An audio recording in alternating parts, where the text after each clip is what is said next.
Hi guys, welcome to another video. We're going to continue on with Tales from the Crypt, Season 2, Episode 8. This one's called For Crying Out Loud. It aired May 22nd, 1990, just under 28 minutes long. It's directed by Jeffrey Price. I think this is actually his only directing credit, if I'm not mistaken. He's more of a screenplay writer. He's wrote Who Framed Roger Rabbit there, the Zemeckis film. So that's maybe why he got a little directing gig for an episode. But yeah, this episode's fun, man. I really enjoy this one. It doesn't have the biggest cast or anything like that, but the guy in the lead role, Lee Ehrenberg, I've always remembered this guy from this episode and the movie The Wizard there. The Nintendo with the Nintendo movie with Fred Savage. If you remember the ending when they go to the contest there in Universal Studios, you'll see a little short bald guy, and he takes their entrance in, and he's like Ninja Gaiden. So that's Lee Ehrenberg. He's the lead in this episode. He's fantastic. He's hilarious, and so pretty much he's right at the opening.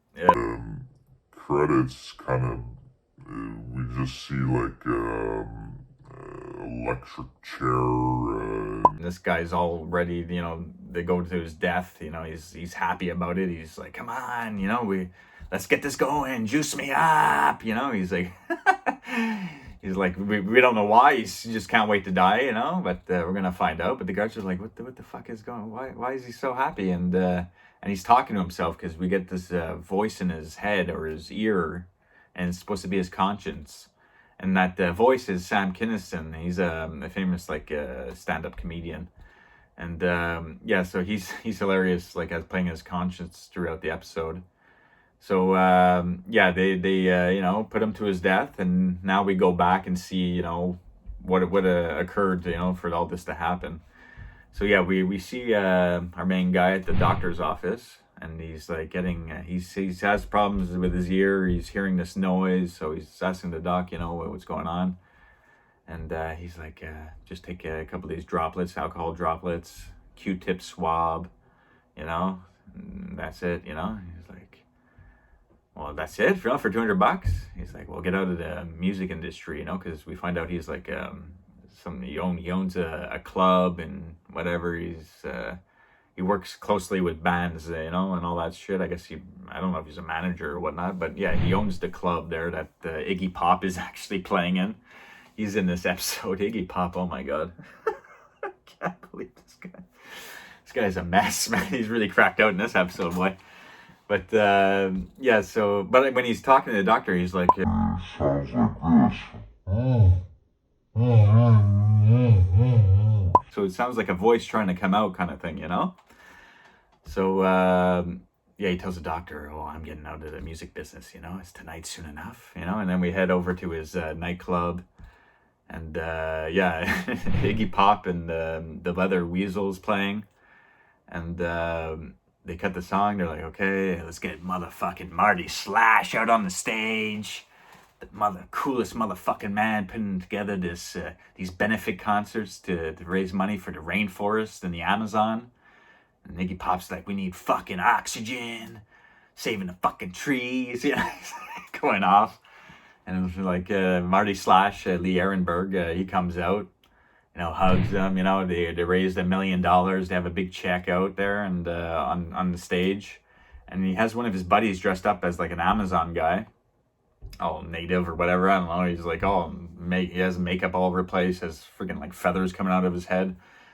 And he hands him the check as if, he's giving the leader of the Amazon or something $1 million, So he put on all these concerts and raised all this money.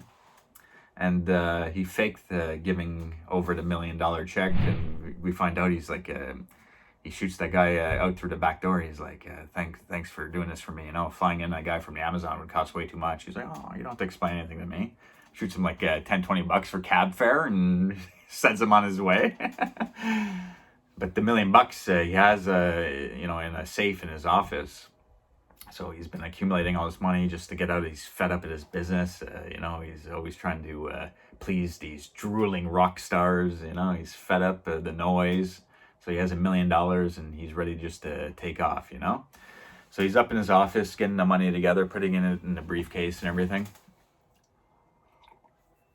And that's where the voice starts kicking in. And it's like, don't do it, you know? He's like, he thinks there's someone in the room playing a prank on him.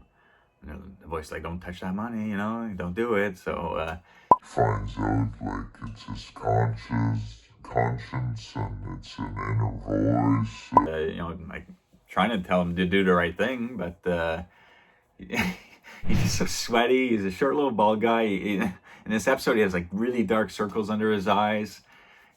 At one point, he has a vein popping out of his head. He's like, he plays the episode really well. Like, he's really tense, you know, and like he's aggravated by this voice.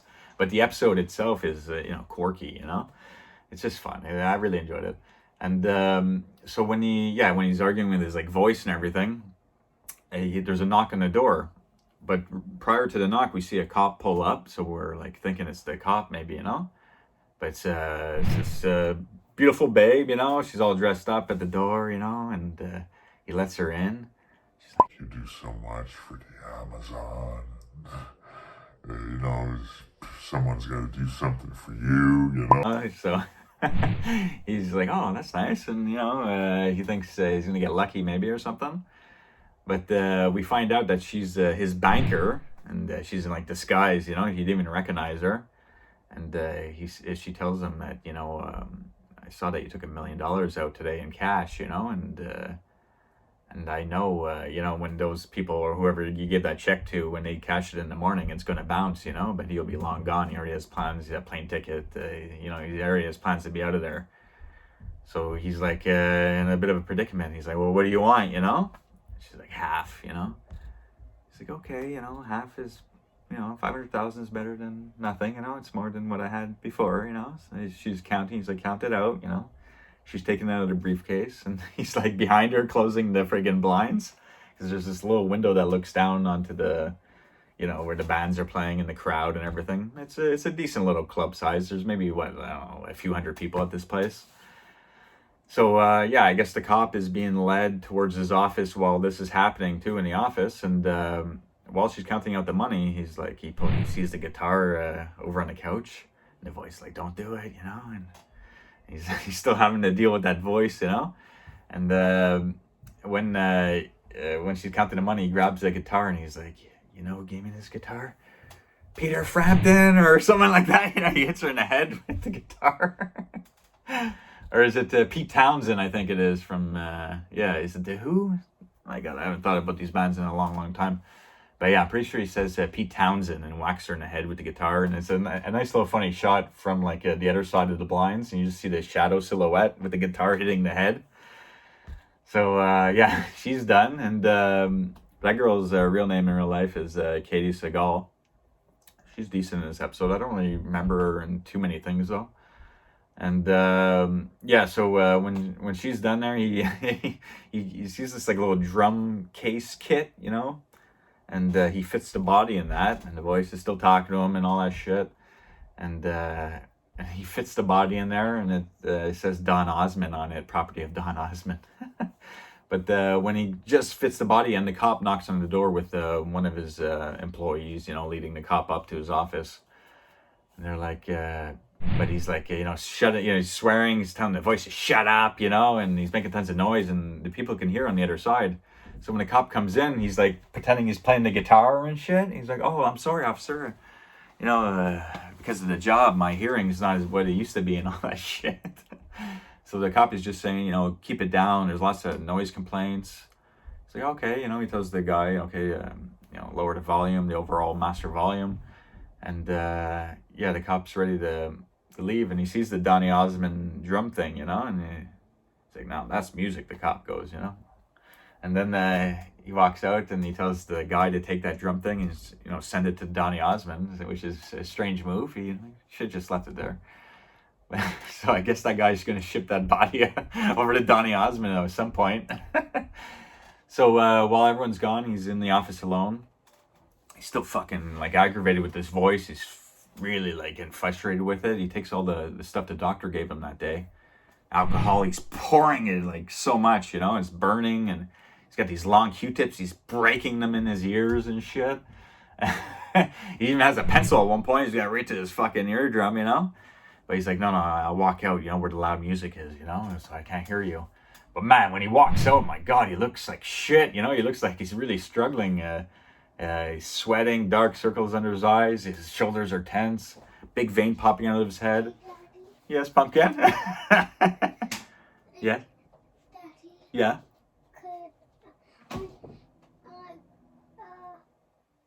Sorry, guys, my daughter.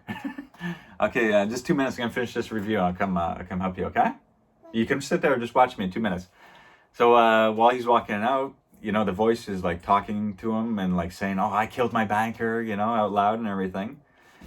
But It's in his head, but he's getting the feeling like people are hearing him because they're looking at him strange, you know? when he's walking by them and stuff like that, he goes to the bathroom, goes to take a leak, you know, and the voice is talking. The guys next to him are looking at him, but they really like, it's like they hear what he's saying, you know? So he's really getting paranoid. He goes out in the main music area, and he tells the guy to raise the music again, you know, while the cop is leaving. So he's like, that son of a bitch, you know? So he raises the music full blast. The guy's like, yeah, I can't hear him anymore, you know? He's looking crazy, vein popped out of his head. He goes up on stage, he's bashing his head into the main speaker. Fuck. Iggy Pop is like singing somewhere that song about being, I'm 5'1", got a pain in my neck. What the hell? What the heck? Some weird ass shit. So yeah, he's singing the song about being 5'1" while he's fucking got his head going through the speaker. And then the cop comes in, shut that off, you know, and he puts his head right through the speaker and everything like goes quiet, you know. And he looks over at the audience. He's like, what are you looking at me for? You know, he's really paranoid about but it's pretty much it's his like conscience eating at him, you know. Feels guilty, I guess, you know. But the reason why we find out, we see him up on stage, he has a fucking, all the Q-tips in one ear all stuck in his eardrum. It's all bleeding and shit. So he was walking out with a bloody Q-tip, you know, so people are like, what the fuck is, you know, like, that's why they were looking at him. But the way it was done, it was filmed, they really, like, man, you felt like, oh shit, do they hear his thoughts now and all that shit? So when he's up on stage, you know, he's like, the voice is like, oh shit, you think that's the reason why they were looking at you? And they couldn't hear me all along? And he's just like sweating up on stage, you know, and then, we go back to, now we're going to jump ahead right before he gets killed or put to death. And he's there, you know, with his last meal. He doesn't even touch it. He's deaf. And he's just, we find out it's been 2 years, you know, he's been waiting, on death row. So he's on his little bunk and just listening to his voice, smacking his head. He just can't wait to die. He wants to get rid of this voice, you know? So yeah, that's the whole story of why he was so excited to die in the beginning. And he gets put to death on the electric chair. I mean, pretty fun episode. I really enjoyed it. It just missed my top 10 there. And I hope you enjoyed that review. Till next time, guys, take care. Bye. Going up.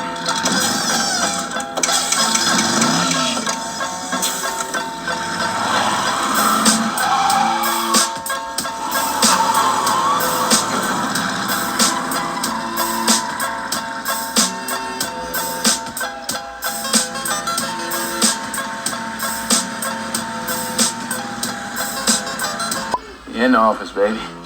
Good day.